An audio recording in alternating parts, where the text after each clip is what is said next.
This week, the House Financial Services Committee heard testimony from Housing and Urban Development Secretary Julian Castro as part of an oversight of the department, including the Federal Housing Administration.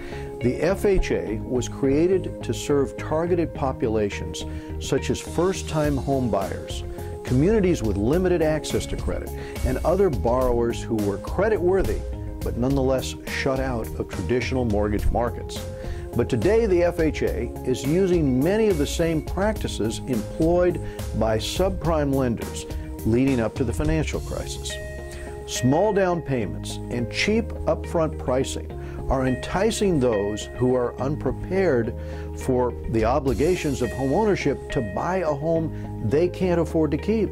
Accordingly, the default rate of FHA-insured loans today is higher than before the crisis, and their risk of default has increased since 2013. The federal government weakening underwriting standards and pushing families with limited resources and poor credit history to take on a debt that they're unable to pay has resulted in disastrous outcomes for hardworking Americans.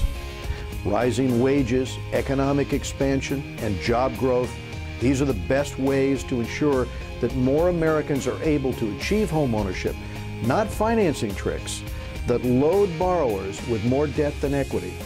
Housing policies need to be created keeping household balance sheets and families' economic security in mind. And we need to move away from an ever-increasing government dominance that promotes the very boom and bust cycle that resulted in the financial crisis. President Obama recently stated that he believes successful housing finance reform should be centered on more private capital in the system, and I agree with this. But some of HUD's recent actions, like cutting FHA mortgage insurance premiums, directly contradict this ideal. And guess who's on the hook should the FHA fall in the red? That's right, it's the taxpayers. They just sent the FHA $1.7 billion in 2013 and are more likely to be tapped for another bailout with these cuts, and that's unacceptable. The president is right. More private sector capital in the housing markets will lead to long-term stability, and instead the FHA has jumped in the ring with Fannie and Freddie to see who can crowd out the private sector better and who can take on more risk that taxpayers are forced to bear. When it comes to the FHA, we've seen this show before. Too much government interference in housing can lead to booms, busts, and bailouts.